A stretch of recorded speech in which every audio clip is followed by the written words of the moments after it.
Hey, it's a guys, Spidey fan reviews here, and today I got my comic book reviews this week. So they'll be having a look at Thor, Ultimate Spidey, Scarlet Spider, The Return of Ben Reilly, Captain America with The Death, that's spoilers hit the internet, the conclusion to the Trinity War, and our comic book of the pick of the week right here, which I'm going to keep covered up so I don't spoil anything. So I say we should just start it off with the meat and the potatoes of the review, and that is the Trinity War, the conclusion. Now, I'm going to have two separate opinions on this comic book. I'm going to have my overall thoughts of the Trinity War and my overall thoughts on this issue. Start off with the issue, and I have to say this was actually pretty good. I did like this, so they did something right here. The artwork by Ivan Reis was fantastic, and I think that really brought the issue up a bit. The story finally gets progressing. Like I said, we get these beautiful splash pages by Ivan Reis. It's fantastic. You know, we learn why Superman is to kill Dr. Light. We learn what else do we learn? We learn who this character was. The butler, the guy that sort of dressed up who wanted the box. And as spoiled by Jeff Johns, we did get the Crime Syndicate. Thanks for... I mean, now, look. This issue was great. But imagine how much greater it would be if Jeff Johns did not spoil it. If this was just left as a surprise. If you read it and you saw this without knowing what was to come. This would be whole new level of awesome, but this is simply just good.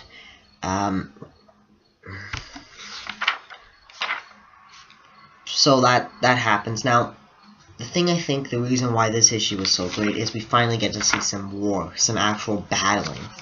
The superheroes fighting. We finally get to see, you know, as the title claims, Trinity War. We get to see war. So that's my thoughts on this issue. I thought it was good. It progressed the story. The last issue is the only issue that progressed the story. That's pretty sad. Now, my thoughts on the Trinity War as a whole, not this issue. It was a terrible event. You think about what happened. Everything happens in this issue. The entire event is in this issue. Everything we learn of what's going on is here. Because when you think of it, the Trinity War was pretty much just, oh, you know, superheroes gonna try and find the box.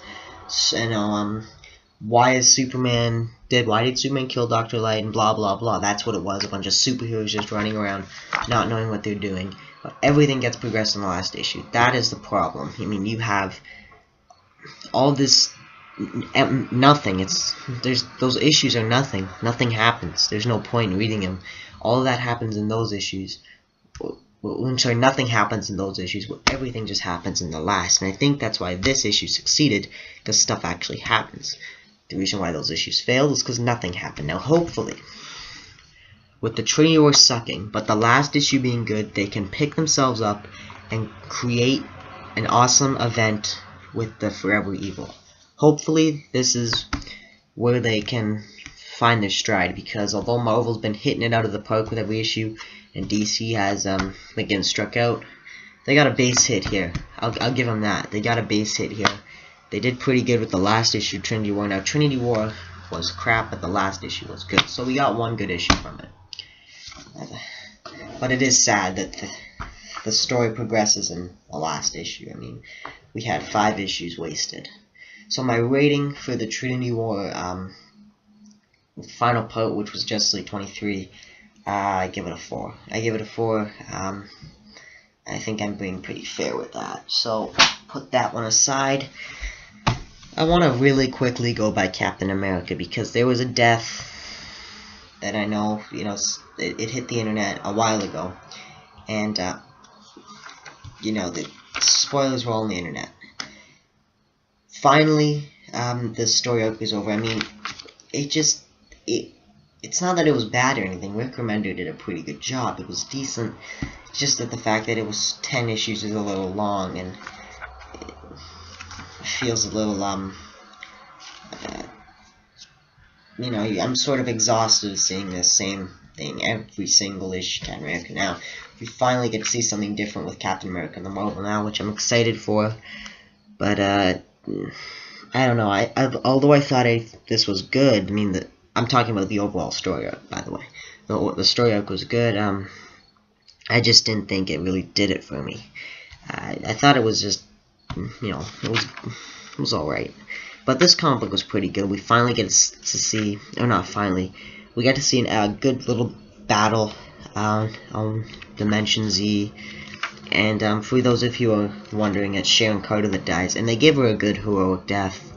And we do get to see a character at the end that we all love. Well, I love. I love the character at the end. And if you're wondering who it is, it's Nomad. So I'll give this a 3.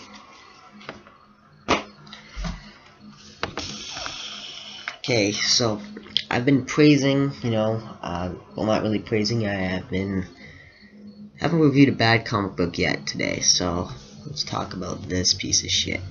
The Scarlet Spider issue 21. Now, as on the cover, we see Ben Reilly, and as indicated by the title, it says Ben Reilly right there. Can you read that? Now what we get is we get Kane, thinking it's Ben Reilly. He's battling him, and the battle is really cool because, you think it's Ben Reilly, but I'll tell you what. I knew it wasn't Ben Reilly. I got it spoiled. It was on the internet. I read it, but it's not Ben Reilly is the problem. There's a cool battle, but it's not Ben Reilly. This battle would have been cool if it was Ben Reilly. It's Kraven. Why do you lie? You lied to your customers. This is a perfect example of a terrible way to sell comic books. Okay? In order for you to pick up sales on your crappy Scarlet Spider comic book, you have to lie to the readers and say Ben Reilly's in it when it's not. Okay? Like, why would you say it's Ben Reilly in it when it's not? Because if you're because what they want to get is they want to get new people on the title. They want to get new people coming to Scarlet Spider and read this and think it's something magnificent. When the reality is someone who is not subscribed to Scarlet Spider would not normally get this, sees this on the shelf, sees that Ben Reilly's returned, picks it up, reads the comic book, and is incredibly disappointed, and feels like they just wasted their money. The reason why people are gonna buy this is to see Ben Reilly, and if you advertise it as Ben Reilly, and it's not Ben Reilly, that's pretty much lying to customers. I don't understand why Marvel did that. That's sort of terrible read.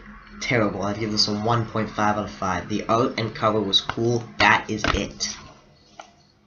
I just get so angry with Scarlet Spider now, but another Spider-Man title that's actually pretty good was the Spider-Man No More. Ultimate Spider-Man No More. Now, this issue was not as good as some of the last, but it still was pretty good. In the sense, that Bendis can just really write a good Ultimate Spider-Man story. The art was great. The dialogue Bendis does is fantastic. And it's just overall a really fun read. And my favorite part was we do get to see the Taskmaster. Now, I'm pretty new to the Ultimate Universe. I read the old Ultimate Spider-Man, and I read, a bit of Volume 2. Then this one. I read this one, so I'm pretty new to the Ultimate Universe, if you tell me, if you're wondering. So I don't really know if this is Taskmaster's first appearance in the Ultimate Universe. I don't think it is. I don't think it is, but let me know if it is. And no, it's a pretty good read. I'd recommend putting this on your pull list. It's always fun to read whenever I get it. So I give this a 4. Not the best of the series, but definitely a good read. Definitely one worth checking out. Now, on to not the comic book of the week. Not my pick. Not book of the week. But I can't believe it's not. I can't believe something came out that actually topped this. Because this was an incredible piece of storytelling. Jason Aaron has hit another home run. Now, I'm going to tell you my rating right now. For this, it's a 5 out of 5. It's a perfect score. I know. I never give out 2 5s in 1 week. But, it's a 5 out of 5. And that means that 3 issues now of Thor God of Thunder, we've gotten 5. So that was the God Bomb Part 4, God Bomb Part 5, and now this. Can this series get any better? How do you top the God Bomb? I'll tell you what you do. You create a simple story and make it incredible. This is pretty much just Thor, and you don't even have Rivik doing the artwork, but the art still looks great. It's just Thor doing his thing when he's not an Avenger and he's not fighting, you know, trolls or whatever. He's, you know, we have a little story about how he's visiting this prisoner that's about to get executed. We have, you know, me doing this thing. We have this story about the environmentalist of S.H.I.E.L.D., Jane Foster with cancer, all this stuff. And in the end, we see old Thor, and Midgard is not looking too good in the future. But simply just an amazing read. 5 out of 5, perfect score. Completely entertaining. Incredible. I don't remember the last, I said about God Bomb was my favorite Thor story of all time, but I'm just gonna go by Thor God of Thunder being the best Thor comic book title of all time, because you can't, you have an amazing story, but you just bring in something that's equally equivalent. I'm not talking about, like, it's equally good, but I'm not talking about it in the long run, I'm talking about this issue right here. Fantastic. I can't believe it. I can't believe a Thor comic book is this good. Now, something beat it out this week. Something much greater than anything, what the fuck am I saying? Something much greater than Thor. And that is hard to beat. Now, that would be this comic book here.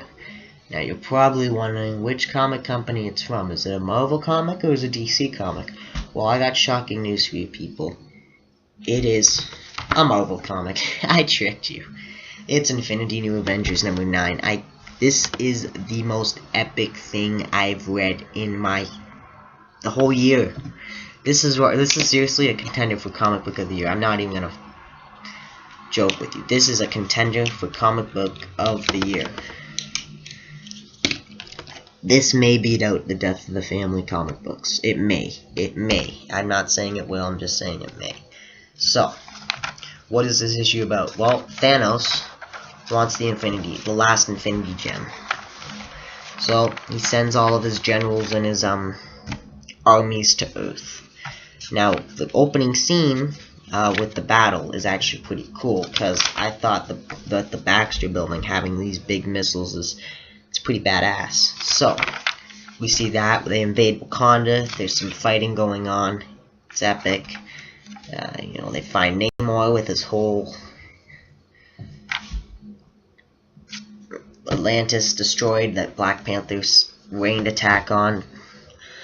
That was awesome in the last issue, but this is even better. I'll get to that later. They spare him for one reason. I'm not gonna tell you what. You know, they're looking for this Infinity Gem, and they're going to find, you know, members of, and they're going to, you know, members of the Illuminati to try and find it. The artwork is fantastic. There's more battling, and you know, this is the best part here. In Wakanda, Shuri and T'Challa have won. They've won the battle. They're, you know, oh yeah, we win. You know. Their enemies fleeing, nothing's better than seeing that, but this next page was where it made the issue from a home run to out of the ballpark.